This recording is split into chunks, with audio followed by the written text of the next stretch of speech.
இன்னைக்கு நான் எதுக்கு தனியா உட்காந்துருக்கேன்னு பார்த்தா ஒரு வீடியோ கண்ணில் பட்டுச்சு. என்ன வீடியோ?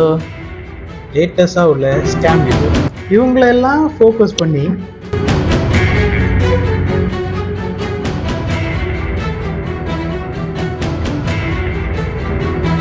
அந்த 7 பாயிண்டை வச்சு தான் அந்த புக்கே ரன் பண்ணிட்டு இருக்காங்க. அந்த 7 பாயிண்ட்ல பாயிண்ட்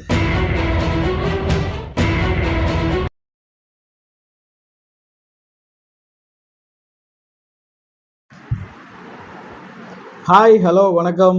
இது உங்கள் குமரி விளாக்ஸ்.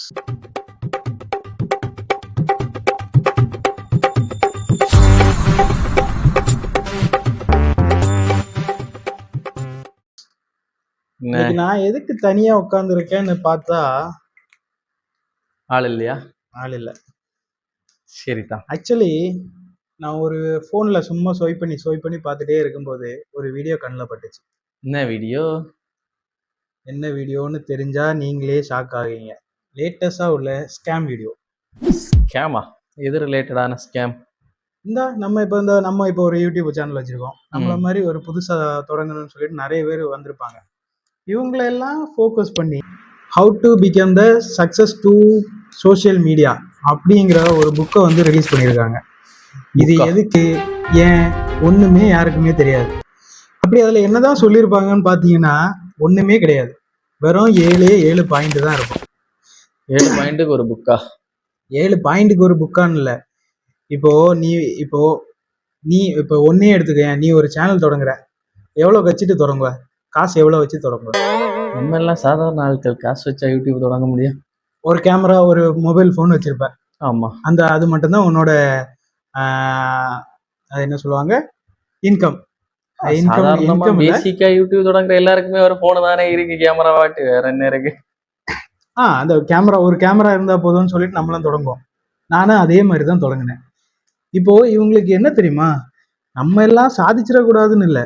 இவங்க ஒரு சேனல், அந்த சேனல் பேர் வந்து நான் ஸ்பெசிஃபிக்கா சொல்ல, ஒரு சிம்பாலிக்கா ஒன்று சொல்றேனே, ஹனி பிரேக் அப்படின்னு வச்சுக்கலாம். அந்த சேனல் பேர் ஹனி பிரேக். ஓகேவா? அவங்க கிட்டத்தட்ட 7 சேனல் வச்சிருக்காங்க. அதுல வரக்கூடிய வருமானம் பத்தலன்னு இப்படி ஒரு புக்கை ரிலீஸ் பண்ணி அதையும் வாங்க வச்சு எல்லாரோட ஆசையை தூண்டி அதுல லாபம் பாக்குறாங்க. ஹனி பிரேக், இதை தமிழ்ல டிரான்ஸ்லேட் பண்ண இதோ ஒரு சேனல்ல மிக்ஸ் ஆகுது. அந்த அளவுக்கு நம்ம போக வேணாம். நம்ம ஒரு விழிப்புணர்வுக்காக தான் இதை பண்றோம். சரியா? ஓகே. அப்படி அந்த புக்ல அப்படி என்னதான் இருக்கும்? நீங்க புக்கு முன்னாடி அந்த புக்குன்னு ஒரு காஸ்ட் இருக்குமே, அது என்ன காஸ்ட்? காஸ்ட் ரொம்ப பெருசெல்லாம் இல்ல, 1400 தான். பார்க்கும்போது சின்ன அமௌண்ட் மாதிரி தெரியும் உங்களுக்கு. சின்ன அமௌண்டா? ஒரு 1500ன்னு வச்சுக்கீங்க, ஒரு 1400. சரியா? 1400 ஒரு 10 பேர் வாங்கினா எவ்வளவு ஆச்சு? 14,000 ரூபாய் ஆச்சு. இதெல்லாம் சாதாரண அமௌண்டாயா? அதுவும் 14,000 ரூபாய் ஆச்சு. அவன் அந்த சேனலோட சப்ஸ்கிரைபர் வந்து 7 லட்சம் 7 மில்லியன் அந்த மாதிரி சப்ஸ்கிரைபர் இருக்காங்க. அதுல ஒரு 5% வாங்கினா கூட எவ்வளவு ஆச்சு? அப்படி அதுல என்ன இருக்கும்னு பார்த்தா ஒண்ணுமே கிடையாது. வெறும் 7 பாயிண்ட். அந்த 7 பாயிண்ட் அப்படியே நீ யூடியூப்ல போய் சும்மா சர்ச் பண்ணா கூட அந்த 7 பாயிண்ட் 1000 வீடியோ இருக்குன்னா அந்த 1000 வீடியோல அந்த 7 பாயிண்ட் இருக்கும். இங்க அந்த பாயிண்டோட மீனிங் சொல்லு பாப்போம். பாயிண்டோட மீனிங் இப்ப நான் சொல்றேன். ஓகே. அந்த 7 பாயிண்டை வச்சுதான் அந்த புக்கே ரன் பண்ணிட்டு இருக்காங்க. அந்த 7 பாயிண்ட்ல பாயிண்ட் என்ன தெரியுமா சொல்லியிருப்பானுங்க? என்ன சொல்லியிருக்காங்க? கண்டென்ட். ஒரு கண்டென்ட்னா இப்படி இருக்கணும், அப்படி இருக்கணும், ஒழுங்கா பேச தெரியணும். யூடியூப்னாலே கண்டென்ட் தானேயா? ஆமா. இல்ல, நீ இப்போ நீயே சும்மா ஒரு இடத்துல நடந்து போறேன்னு, இப்போ உள்ளதெல்லாம் கண்டென்ட் இல்லாமல தான் எடுக்கிறாங்க. இப்போ ஒருத்தன் சும்மா நடந்து போனாலே அதை வீடியோ எடுத்துட்டு என்ன பாட்டு, அர்ஜுனர் வில்லு ஹரிச்சந்திர சொல்லு, அந்த மாதிரி ஏதாவது ஒரு பாட்டை போட்டு விட்டுருவானுங்க. அதுவே கண்டென்ட் தானே அவங்களுக்கு. அதே மாதிரி தான் இப்போ கண்டென்ட் அப்படின்னு சொல்லிட்டு ஒரு ஹெட்லைன் கொடுத்துருப்பாங்க, கண்டென்ட் அப்படின்னு சொல்லிட்டு. கீழே பார்த்தீங்கன்னா ஒண்ணுமே இருக்காது. உங்க கண்டென்ட் வந்து பாக்குற மாதிரி யூஸ்ஃபுல்லா இருக்கணும், அந்த மாதிரி இந்த மாதிரின்னு சொல்லிட்டு போட்டிருப்பாங்க.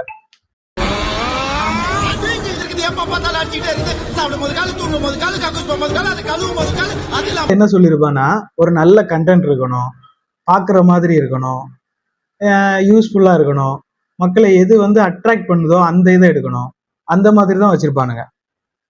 அதே ஒரு கண்டென்ட் ஒரு தலைப்பை போட்டு கீழே இவ்வளோத்தையும் எழுதி வச்சிருப்பானுங்க, இதுக்கு ஒரு புக்கு.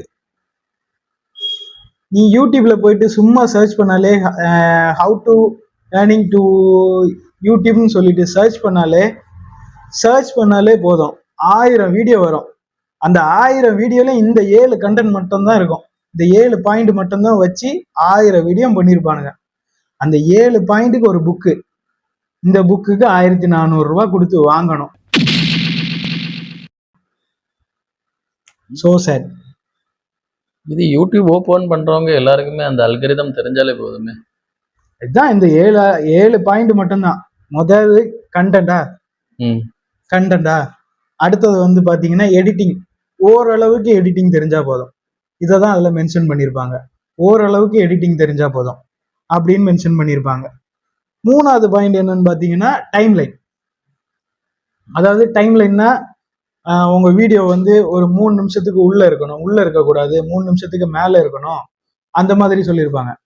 3 நிமிஷத்துக்கு மேல இருந்தா உங்களுக்கு வந்து யூடியூப்ல ஆட் போடலாம், பேஜ் ஆட் போடலாம், அந்த மாதிரி இப்போ சொல்லியிருப்பாங்க. அதுல 8 நிமிஷத்துக்கு மேல இருந்துச்சுன்னா ரெவன்யூ நிறைய வரும், சிபிஎம் நிறைய இருக்கும், ஆர்பிஎம் நிறைய இருக்கும் அப்படின்னு சொல்லியிருப்பாங்க. இது அவ்வளவுதான் அந்த 3வது பாயிண்ட்ல இருக்கும். அப்புறம் பார்த்தா தம்ப்லைன் தான் அந்த முன்னாடி இருக்க அந்த போட்டோ மட்டும்தான் தம்ப்லைன்.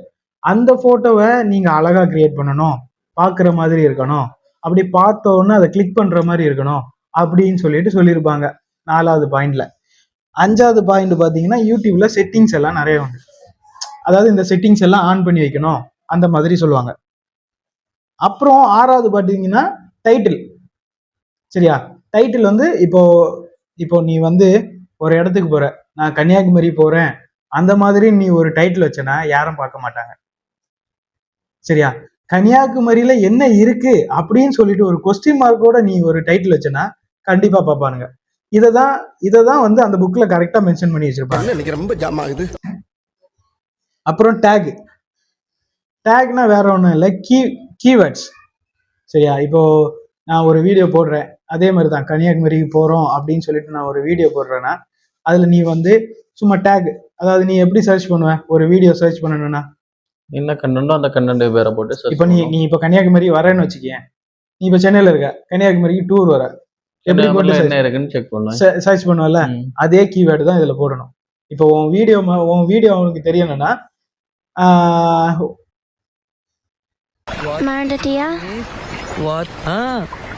இப்போ உன் வீடியோ, நீ இப்போ ஒரு வீடியோ எடுக்கிற, கன்னியாகுமரியை பத்தி நீ ஒரு வீடியோ எடுக்கிற, உன் வீடியோ பார்க்கணும்னா நீ என்ன பண்ணுவ? அதாவது இப்போ உன் வீடியோக்குன்னு ஒரு பர்டிகுலரா ஒரு கீவேர்ட் இருக்கும். அதாவது உன் வீடியோல நான் கன்னியாகுமரி போறேன் அப்படின்னு சொல்லிட்டு நீ மென்ஷன் பண்ணியிருப்ப.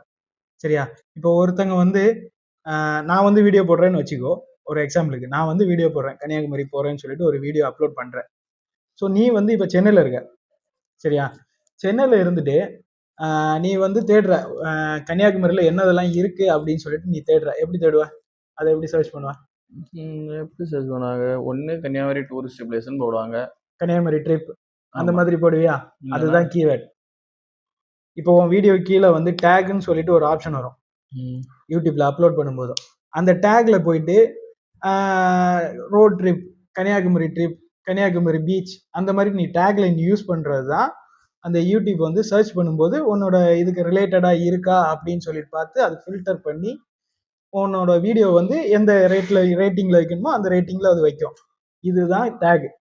இந்த 7 பாயிண்ட்டுக்கு ஒரு புக்கு தேவையா? இல்லை, நான் தெரியாம கேட்குறேன். இந்த 7 பாயிண்ட யூடியூப்ல சும்மா சர்ச் பண்ணாலே வரும் 1000 வீடியோ. 1000 வீடியோவுக்கும் இதே பாயிண்ட், இந்த 7 பாயிண்ட் மட்டும்தான் வச்சிருப்பானுங்க. இதுக்கு ஒருக்கா வீடியோ உனக்கு புக்கு தேவையா?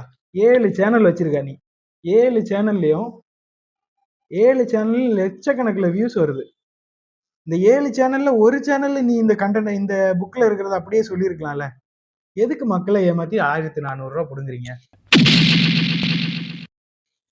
தேவையா இந்த 1400 ரூபா?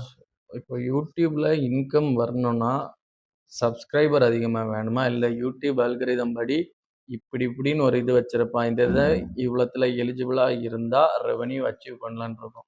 ஸோ இல்ல அது அது என்ன? அது மேக்சிமம் எல்லாருக்குமே தெரியும். 1000 சப்ஸ்கிரைபர் இருந்தா 1000 சப்ஸ்கிரைபர் பிளஸ் 4000 வாட்ச் ஓவர் இருந்தா உங்களுக்கு வந்து யூடியூப்ல மானிட்டேஷன் ஆகும். ஸோ மானிட்டைஸ் பண்ணா 4000 ஹவர்ஸ் வாட்ச் ஹவர்ஸ் 4000 இருக்கணும். ஹவர்ஸ் வாட்ச் ஹவர்ஸ் இருக்கணும். இது எல்லாருக்குமே தெரியும். இது யூடியூப்ல இருக்க எல்லாருக்குமே தெரியும். இதை தெரிஞ்சு வச்சுக்கிட்டு தான் இந்த 4000 வர வைக்கிறதுக்கு அவன் படுற பாடு இருக்கே, அது கொஞ்சம் நெஞ்ச பாடு இல்ல. இதையும் காசாக்கலாம்னு சொல்லிட்டு பாக்குறானுங்க பாத்தியா, அதுதான் பெரிய மோசடி. ஸோ ஒரு 4000 வாட்ச் ஹவர்ஸ் வரணும்னா மினிமம் ஒரு பர்டிகுலரான வீடியோ எவ்வளோ நிமிஷம் போடுறது பெட்டர் ஆப்ஷன்? நீ ஒரு 8 நிமிஷத்துல இருந்து ஒரு 15 நிமிஷம் வரைக்கும் போட்டேன்னா உனக்கு கண்டிப்பா வந்து 15 நிமிஷத்துல இருந்து ஒரு 4 நிமிஷமாவது பார்ப்பாங்க. 4 நிமிஷத்துல ஒரு ஆள் பார்த்தாலும் உனக்கு வந்து ஒரு 1,50,000 அந்த மாதிரி வியூஸ் போனாலே போதும் ஒரு வீடியோக்கு. அப்பவே 4000 வாட்ச் ஹவர்ஸ் வந்துடும். ஸோ இது மூலமா பணம் சம்பாதிக்கிறது ரொம்ப தப்பான விஷயம். நீங்க வந்து ஒரு பெரிய சேனல் 7 சேனல் வச்சிருக்கீங்க கைவசம். 7 சேனலுமே மானிட்டேஷன் பெரிய லெவல்ல போயிட்டு இருக்கு. ஒன்லி யூடியூப் சேனல்ஸ் மட்டும்தானா இல்லை அதர் சோஷியல் மீடியாலையும் அவைலபிள்? எல்லா சோஷியல் மீடியா அதர் சோஷியல் இப்போ நான் சொன்னது வெறும் யூடியூப் மட்டும்தான். அந்த புக்ல என்னதெல்லாம் இருக்குன்னு எனக்கு தெரியல. ஆனா இந்த 7 பாயிண்ட் மட்டும்தான் இருக்கும். சரியா? இது யூடியூபுக்கு மட்டும் போட்டிருப்பான். ஆனா சோஷியல் மீடியா தான் மொத்த சோஷியல் மீடியா தான் போட்டிருக்கான். ஸோ அப்போ அதில் ஃபேஸ்புக் ஆட் ஆயிருக்கும், இன்ஸ்டாகிராம் ஆட் ஆயிருக்கும், எல்லாமே ஆட் ஆயிருக்கும். எல்லாத்துலேயுமே அதுக்குள்ள அல்கிரதத்தில் படி தான் போட்டிருப்பான். இதை நீ வந்து உன்னோட யூடியூப் சேனல்லையே சொல்லியிருக்கலாம். அதுக்குன்னு ஒரு காட்டி பணத்தை சம்பாதிக்கணும், 1400 ரூபா கொடுத்து. பர்டிகுலரா அந்த புக் ரிலீஸ் பண்றதுல யூடியூபர் தனிப்பட்ட விதமா மென்ஷன் பண்ணியிருந்தாங்களா, இல்லை யூடியூப்ல ரெவன்யூ வர்றதுக்கு இந்த புக்கை ஒரு அதை இதாட்டி யூஸ் பண்றாங்களா? ஆக்சுவலி அதுதான் அவங்க மென்ஷன் பண்ணியிருக்காங்க. ஏன்னா அவங்க அவங்க விளம்பரம் பண்றதே எப்படின்னா, நீங்க எப்படி இவ்வளவுத்துக்கு சம்பாதிக்கலாம் யூடியூப்ல, இல்ல சோஷியல் மீடியால நீங்க இவ்வளவு சம்பாதிக்கலாம், அவ்வளவு சம்பாதிக்கலாம் அப்படின்னு தான் அவங்க ஏமே. அவங்க பண்றதே, அவங்க பண்ற விளம்பரமே பார்த்தா அப்படிதான் இருக்கும். இவ்வளவு சம்பாதிக்கலாம் யூடியூப்ல, என்னண்ணே 33,000 ரூபாய் ஒரு ஷார்ட்ஸுக்கே சம்பாதிச்சிருக்கீங்க அப்படின்னு சொல்லிட்டு போடுறாங்க. அதெல்லாம் பார்த்தா மனுஷனுக்கு ஆசை வரதான் செய்யும். ஆசை வந்து என்ன செய்வான், 1400 ரூபாய் கொடுத்து அந்த புக்கை வாங்குவான். 33,000 ஒரு ஷார்ட்ஸா வீடியோவா? ஒரு ஷார்ட்ஸுக்கு வந்து 33,000. எப்படின்னே இந்த 33,000 போச்சுது, 33,000 சம்பாதிச்சிருக்கோம் அப்படின்னு சொல்றீங்க. இன்னொருத்தன் என்னடானா, பாருங்க ஒரு ஷார்ட்ஸ்லயே 64K வந்து சப்ஸ்கிரைபர் ஏத்திருக்கேன் அப்படின்னு சொல்றீங்க. இதெல்லாம் நீங்க எங்களுக்கு சொல்லி தர மாட்டீங்களா? அப்படி இப்படி அப்படி நீங்களே ஒரு கதையை விட்டு கற்பனையை பண்ணி எதுக்கு இந்த விளம்பரம், ஏன் இந்த விளம்பரம், தேவையா இந்த காசு? 1400 ரூபாய் கொடுத்து புக்கை வாங்கினவன் புலம்புறான். அப்படி புக்கை வாங்கினவன் யாராவது இருந்தீங்கன்னா கமெண்ட் பண்ணுங்க. உங்க புலம்பலை எங்களுக்காவது ஷேர் பண்ணுங்க. நாங்களாவது கேட்குறோம் உங்க ஷேரை. நம்ம இதை யாரையும் புண்படுத்துறதுக்காக நாங்கள் இந்த வீடியோ இன்னைக்கு பண்ணல. இன்னைக்கு சும்மா யூடியூப்ல சும்மா ஏதோ ஸ்க்ரோல் பண்ணி பார்த்துட்டு இருக்கும்போது இப்படி ஒரு ஆட் வந்துச்சு. அதில் கொஞ்சமாக ட்ரிகர் ஆகி தான் இந்த வீடியோ பண்ணுறோம். மற்றபடி யார் மனசையும் புண்படுத்தணும் இல்லை அந்த மாதிரியே கிடையாது. நீங்களும் அதே மாதிரி இந்த மாதிரி வேஸ்ட்டாக ஒரு புக்கை வாங்கி உங்கள் காசுங்களை வேஸ்ட் பண்ணாதுங்க. ஃபஸ்ட்டு காசை வேஸ்ட் பண்ணாதுங்க. உங்கள்கிட்ட இருக்கிற திறமையை நம்பி நீங்கள் யூடியூப் சேனலை தொடங்குங்க. உங்களால் முடியும்னு நினச்சி தொடங்குங்க. அதே மாதிரி ஒரு 2 வீடியோ போட்டுட்டு மனசை அப்படியே டல்லாக விட்டுட்டு ஐயோ என்ன வியூஸ் போகல அப்படின்னு சொல்லிட்டுலாம் இருக்காங்க. ஒரு 10-15 வீடியோ போடுங்க. 10-15 வீடியோ போடும்போது ஒரு 4-5 சப்ஸ்கிரைபர் ஏறும்போது உங்களுக்கு அது தானாக வரும். நீங்கள் ஒரு 10 வீடியோ போட்டுட்டு 10 வீடியோலையும் உங்களுக்கு ஏறலைன்னா நீங்கள் அப்படியே டல் ஆயிடாதுங்க. தயவு செஞ்சு டல் ஆயிடாதுங்க. எஃபெக்ட் போடுங்க, நிறைய எஃபெக்ட் போடணும். நிறைய எஃபெக்ட் போட்டால் மட்டும்தான் நீங்கள் அதில் வந்து சம்பாதிக்க முடியும். ஸோ அதுக்காக இந்த 1400 ரூபா வாங்கிட்டு அந்த புக்கை வாங்கிட்டு நீங்கள் அதுலேயும் உங்களுக்கு 1400 ரூபா வேஸ்ட்டு. அதை வாங்கி படித்து நீங்கள் வீடியோ போட்டால் மட்டும்தான் உங்களுக்கு வந்து யூடியூப்பில் வந்து சம்பாதிக்க முடியும். அதை மட்டும் வாங்கி வச்சுட்டு நீங்கள் இருந்தால் சம்பாதிக்க முடியாது. ஸோ எல்லாரும் எஃபெக்டை போடுங்க. ஒரு 10 வீடியோ போட்டுட்டு உங்கள் வீடியோ வந்து ரீச் ஆகலை அப்படின்னு சொல்லிட்டு மனசு தளர விடாதுங்க. இப்போது இன்னைக்கு வந்து 2 லட்சம் 3 லட்சம் சப்ஸ்கிரைபர் வச்சுருக்கவெல்லாம் கிட்டத்தட்ட 1000 வீடியோ 500 வீடியோவாவது போட்டிருப்பாங்க. ஸோ அவங்க எஃபெக்ட் அதில் போட்டிருக்காங்க. நீங்களும் கொஞ்சம் க்ரியேட்டிவாக யோசிங்க. அதில் போடுங்க, எஃபெக்டை போடுங்க. உங்களுக்கு கண்டிப்பாக உங்களுக்கு யூடியூப் வந்து கை கொடுக்கும். ஸோ நான் இதோட முடிச்சுட்டு கிளம்புறேன். யாரும் வீடியோக்காக காசை வேஸ்ட் பண்ணி வீணா உங்க காசை வேஸ்ட் பண்ணாதுங்க. என் முன்னாடி கொசுவெல்லாம் ஓடுது. இதெல்லாம் பார்க்காம நான் உங்களுக்காக சொல்லிட்டு இருக்கேன். ஸோ நானும் கிளம்புறேன். இங்க கொசு கடி தாங்க முடியல. பாய் பாய். இது உங்கள் குமரி vlogs and உங்கள் ஸ்டாண்டப் செல்வன். அமுகு டுமுகள் அமால் டுமால். அமுகு டுமுகள் அமால் டுமால்.